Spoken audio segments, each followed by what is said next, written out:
Welcome to Nacho Fitness Coach. Two friends discuss all things fitness to bring knowledge and some opinion to you wherever you may be in your health journey. My friend Caleigh, the beginner, almost ran a 5K once, recently had her first protein shake, and is the proud owner of one set of 5-pound dumbbells. And my friend Sara, the expert, grunts when she lifts, has race walked dozens of races, including a full marathon, and has 12 open protein tubs in the pantry. So let's get started. So Caleigh, when I say the word macronutrients, what comes to mind? I mean, not a lot. What? I had a short stint where I was like, I'm going to find out what this means. I think I put an app on my phone. That's good. To help That's me. Progress. I didn't Use it. I don't know. It didn't do anything for me. I get the gist of it. It's carbs, proteins, and fats. Yeah. And you're supposed to have a certain percentage of each per day, right? Yeah, good mix. That's good mix. I'd say that's the extent of my knowledge on macros. You do already have some experience in like reading nutrition labels. A little bit. So you know what to look for there. What do you look for on your like nutrition labels right now? I guess right now I'm like, what I look for proteins. Okay. And I feel like that's a thing I've gotten from you. Yeah. I do love some protein powder. You love your protein. I love protein. I do and I think just most adults underconsume the amount of protein you need to. And I have no idea how much protein I need. Yeah. I just see something that's like protein. I'm like, okay. Just buy it. I'll buy it. So I did bought some, I think they're called Kodiak. Oh yeah. Pancake mix. Okay. So I bought that. And I think it was just yesterday Jeremy and I had protein pancakes. And on the box, as long as it has protein in it, it's good for you. Yeah. Right. Yeah. Okay. I didn't read any further into it. Protein. Got it. Forget the second word where it actually says pancakes. But it says they protein. don't call them pancakes. No, okay. What do they call them? Like power flapjacks. Oh. Kind of some creative marketing going on there. Wow. So they're power flapjacks. Sarah, have you ever had a power flapjack? I've not. Okay. I mean, I'm aware of the brand. Okay. I'm aware of the fact that they are a product that is available for purchase, but I've never actually consumed a power flapjack. So it was not a bad flapjack. But I was reading the back. Okay, so on the front it says like. Did you call your flapjacks or the pancakes? Now they're flapjacks. Okay. Now they're power flapjacks. Got it. Okay. So on the front it just says like 14 grams of protein per like 4-inch flapjack. And 4 inches? Yeah. It's not very big. Depends on who you're asking.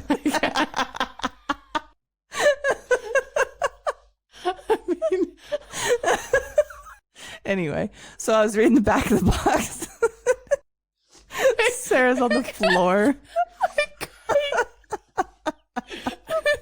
Okay. So we have whatever your definition of 4 inches is. I'm just saying, like, to me, that's a really small pancake. So. Somebody else might think that's big pancakes. That's true. Fair enough. Okay. So we've got these 4-inch power flapjacks.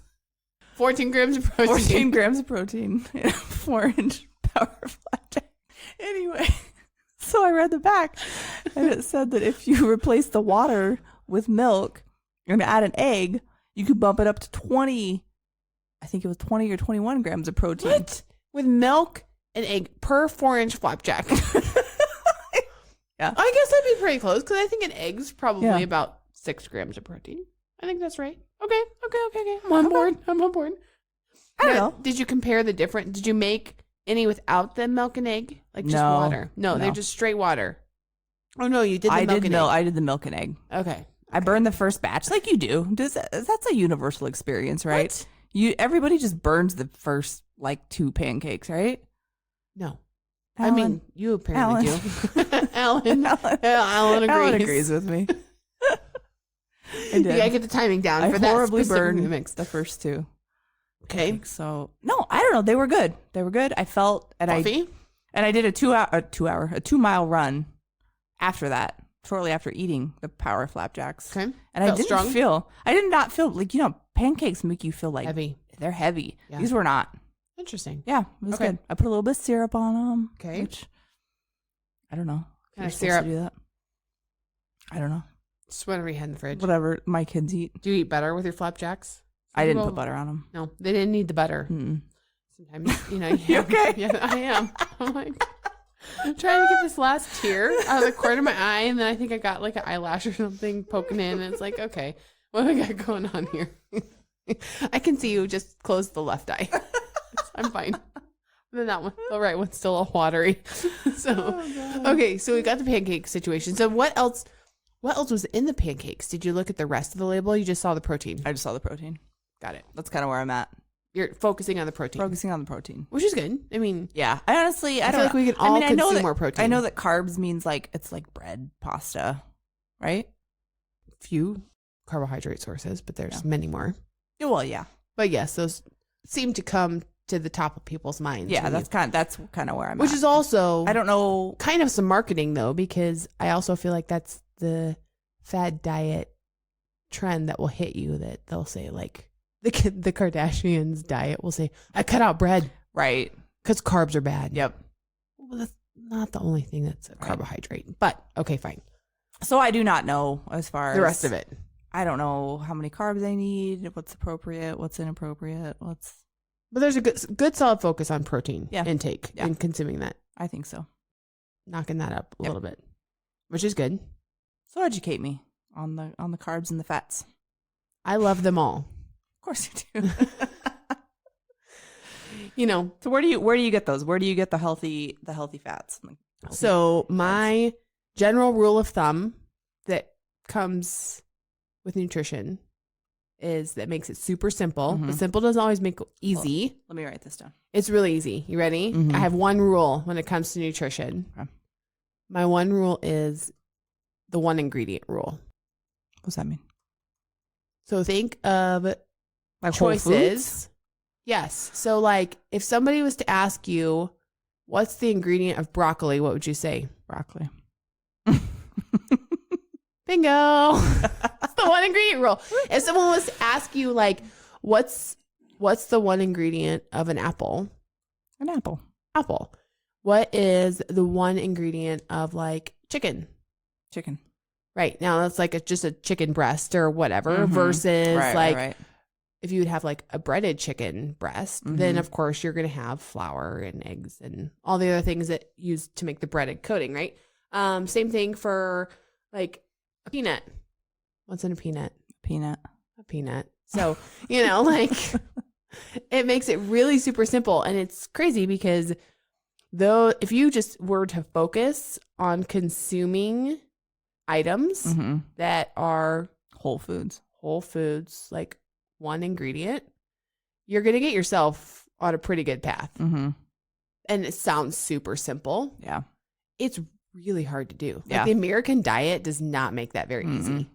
If you're looking for, quick, easy things to do that with, like I went through a period of time where I was carrying around pureed baby pouches to get sweet potatoes that were ready to eat. Because the only ingredient on the back of a baby pouch would be sweet potatoes. And so I'm like, well, this is fast and easy to travel with, right? So, there you go. Have you ever done the Whole30?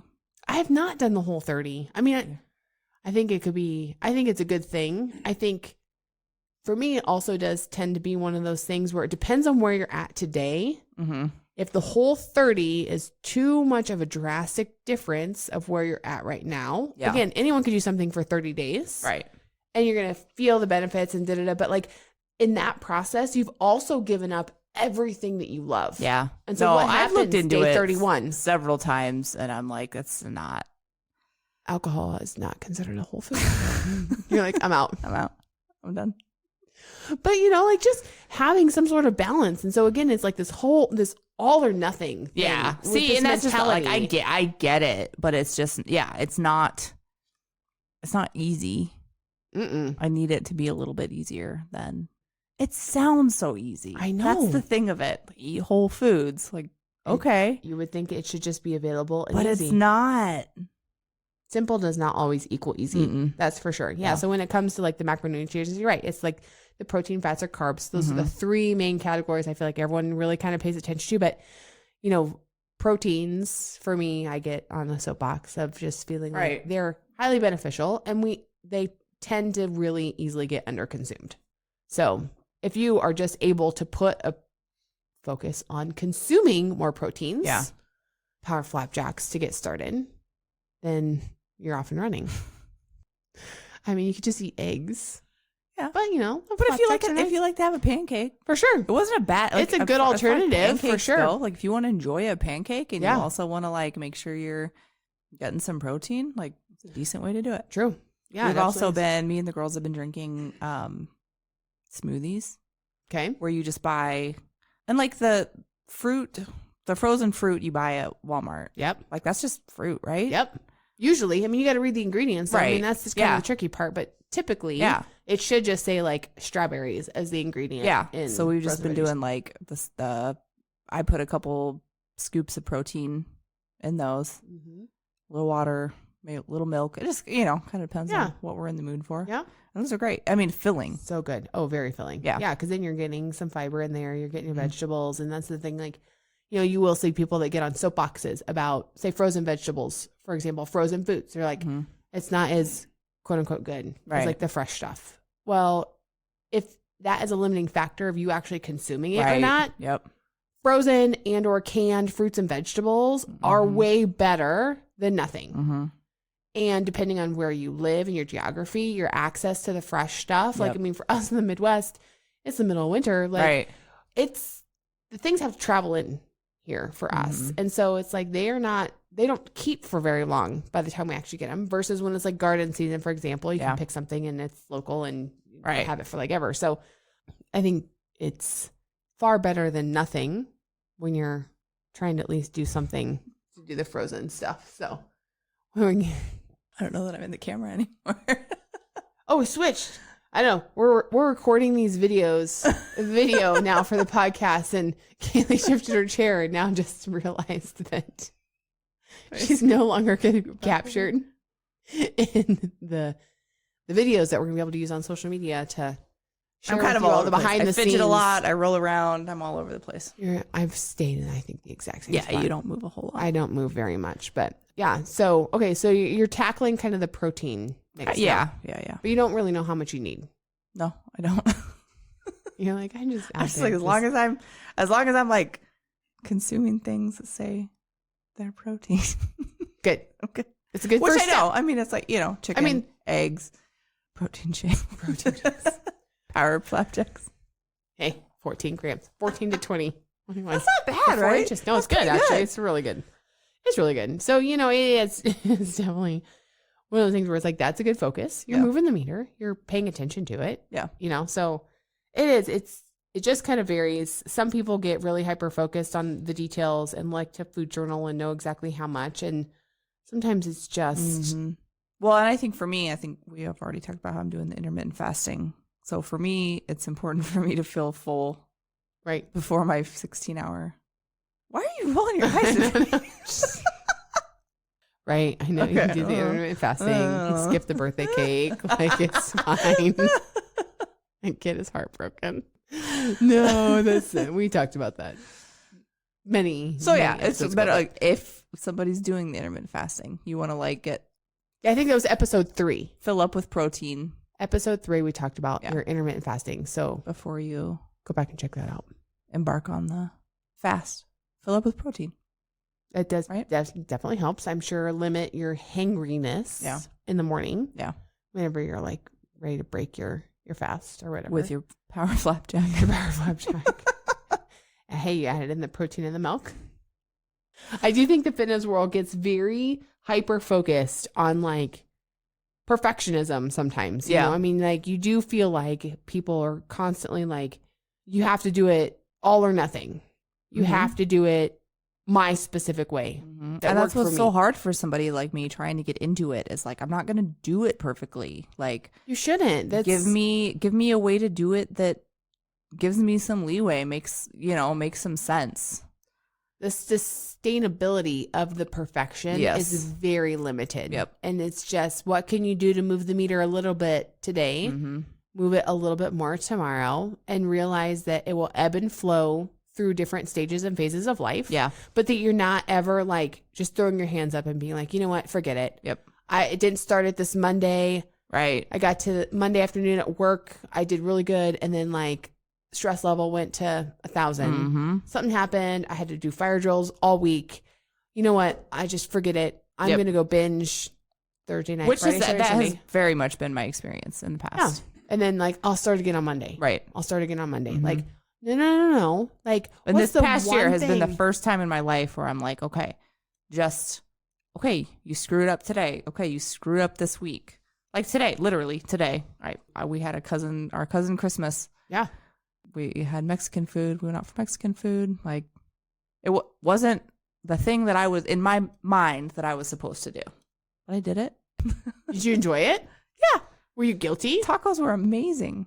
Tacos. We know. Like I'm never going to turn down a taco. You shouldn't. Yeah. But that's the thing. Like, as long as there's not guilt related to it, you know what I mean? But yeah, you should enjoy what you're doing. But if you're going to feel guilty about it, then don't do it. But just know you have the power of choice. And so, you know. Yes, absolutely. Finding a good way to have kind of a solid mix of proteins, carbs. Don't, okay, you can do what you want to with your intermittent fasting, but don't cut out the carbs. Yeah. When we look at carbohydrates, like, yes, your typical ones that everyone, talks about, it's like their breads and whatever else, but it's like, it's rices and different grains and sweet potatoes.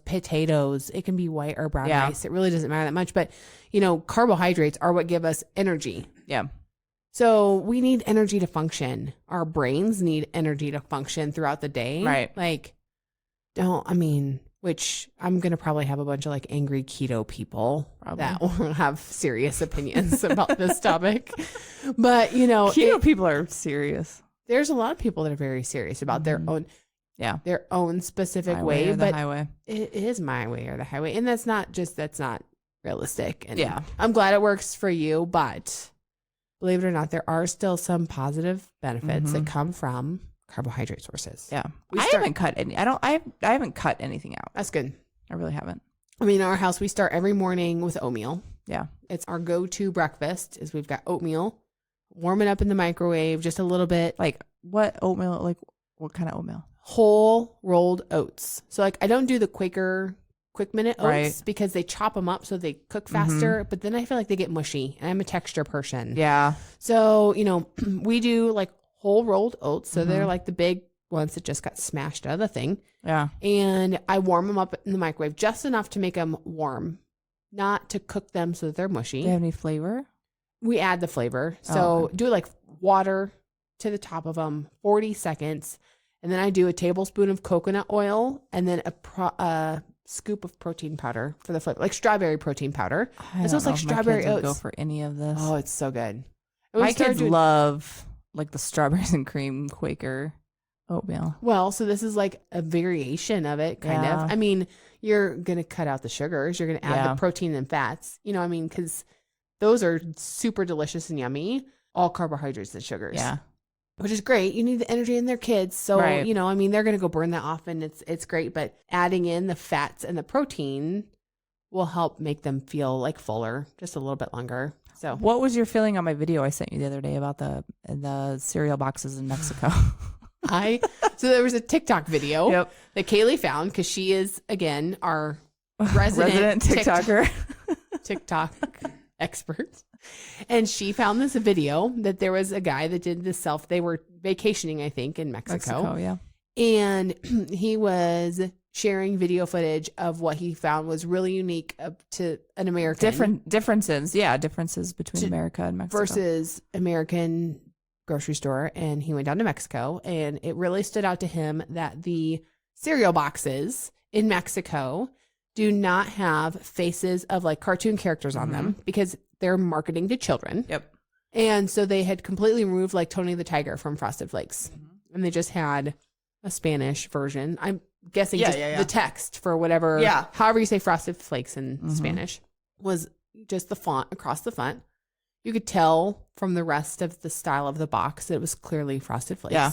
But then in the top, like right corner, they had these big black, like hexagonal labels that said like excess sugar, excess sodium, like in black, like you're going to die. Yeah. I mean, it was legit. It was. There was like 3. How do you feel about that? I feel like we should do that here. You do? I really do. I mean, I think that nutrition here is big business. Mm-hmm. And I think that it is abysmal. Now, I will say, I mean, I grew up in the 80s. So I grew up every morning, have a bowl of cereal. Yeah. And we'd go through spurts where we had toys in them back then. We did. They were good. In our cereal. They were so good. You get to the bottom of the box and you figure out like what your toy was. And so I grew up on cereal, and then I would rotate and go through phases where I would have Pop-Tarts. Yeah. Because that's what we did. That's what we knew. That's what, now I feel like I have become more educated on proper nutrition. And although I still love those treats every now, but they're treats to me. They're not meals to start your day. Breakfast is a struggle. Breakfast for my kids. It's hard. It's a struggle for me. It's hard. Even now that I'm even getting up earlier, it's gotten a little bit better. But like I buy those mini muffins from Walmart, not the packaged ones, but like the ones that come in like the plastic. Oh yeah. Yeah. The bakery kind of ones. Yeah. And my kids are like legit addicted to those. You know what muffins are, right? Carbs. Just cupcakes with the frosting. Yeah. Oh my, no, I know. them. My kids love them. Well, they're delicious. We get the chocolate chip ones. So it's like, woohoo, it's a party right at the beginning. Every Walmart order, I have two of them. Yeah. Start off the day with that. Like I'm not very flexible with the breakfast choices with the kids because I have noticed the times that they're like, oh no, we want a slice of toast with like just peanut butter or whatever. We'll do it. But they are so much more hungry for snack time, like an hour and a half before they usually are, So it's like, I can tell that and protein is usually the one macronutrient that helps you stay fuller longer and, you feel satiated for a longer period of time. So like, I could tell they didn't really have a lot of protein. They just didn't compared to the oats. And so we do variations. I mean, it's not always just the strawberry protein powder. Like we have a maple oats version that we use. That's interesting. Unflavored protein powder. Here's a muffin, maybe a Pop-Tart, maybe a banana if I'm feeling real wild. Get some fruit started. That's a whole food. What's the one ingredient in a banana? Carbohydrates and some fiber. It's a banana. It is banana. It is also, I feel like, one of the highest carbohydrate count fruits. Like I actually had a personal training client once. She came in and she was probably the one person that I sat down with and I was like, what do you eat during the day? And she kind of read me through like all of her meals. I was like, okay. She's eating mostly whole foods. She's eating about 5 meals a day, 5 to 6 meals a day. And she's like, I cannot get rid of like my belly fat. Like it was bothering her. Like she wanted her midsection to lean down. And I was like, okay, but she's like going through it. And I was like, okay, but you were eating 3 bananas a day. Well, she's like, well, it's a fruit and I like them and they're healthy. I was like, same. I'm the same way. They are a fruit. Yeah. You're correct there. They do have a lot of nutritional value. However, they are super high in carbohydrates. And they're natural sugars and like fructose and all the things like that. But I was like, I think we're going to swap that out. Like, you can do 1 banana as your post-workout meal with your shake. But like the other ones, like, let's find some berries or like we'll do an apple. And like in 7 weeks, it was amazing the changes she had in her midsection. Interesting. It was very interesting. Because I like a good banana. I know they're very good. You have to be strategic with bananas. I also feel like we get the ones that are like the equivalent of 2 bananas. Yeah. Versus like, and that's the other crazy thing. Like when you're really starting to focus on stuff, paying attention to like serving sizes. Yeah. Because a banana in our grocery stores right now is probably 2 servings. Yeah. They're huge. I buy apples. I don't eat them. My kids eat them like crazy. They snack on apples. Oh, I love apples. Once I'm eating it, I like it. Yeah. I'm never going to pick it though. What's your choice of flavor? Like which apple do you like in your household? I buy the Fuji. Oh yeah, they're good. Yeah. Pink ladies. But they're on my counter every week, week after week. I do not eat them. Why? I don't know. Doesn't sound good. Huh. Because I also buy bananas. So if I have the choice between the two, I'm going to pick the banana. Well, if we did, I don't know, we could pull up the like side-by-side comparison. Yeah. I would bet 1 for 1, you're going to have a lot more calories and a lot more carbs. Sure. In that banana versus apples. It just depends on what else you eat during your day. Yeah. And like what your goals are. But yeah, I mean, you have a general idea of macronutrients. Yeah. Prioritizing protein is key. General. I also don't hate on fats either. That's probably my last thing. We'll wrap it up here, but yeah, fats got a really bad rap in like the 80s. There was this whole marketing effort around like fats are terrible. They're going to like create health issues. Yeah, heart issues, health issues. Oh, by the way, it was funded by companies that were coming out with low fat versions that just ripped the fat out, but then to make it palatable for you to eat it, they loaded it with sugar. And it's like, okay, listen, correct healthy fats have a place in your life as well. So they all can live harmoniously in a super balanced diet that you can sustain long term. So vary how much of what you eat based on your goals. So there you go. All right. So when it comes to nutrition, is it something that you love or hate? I mean, I have to dealing say with? It's been a journey. I don't know. Sometimes I hate it. Sometimes I wish I could eat a whole bag of Cheetos and not and then go back to the Mountain Dew. No, God.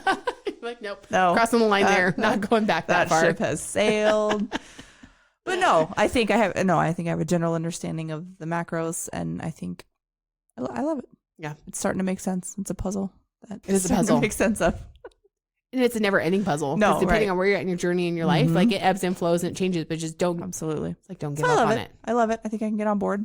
I love it. I hate weighing portions. That I hate. But I do love feeling in control of knowing what to eat when I have certain goals that I'm trying to accomplish. So getting to that point was a good spot. So yeah. All right, fabulous. So that was a little lowdown on nutrition. I'm sure we'll talk about this again. It's a very complex topic. Yep. So until next time. Bye. Thanks for listening to the episode. Be sure to let us know how you feel about the topic. Do you love it or hate it? Also, subscribe, give us a 5-star rating, and of course, tell your friends. Until next time. You've been listening to Euphony Innovatives Sonified.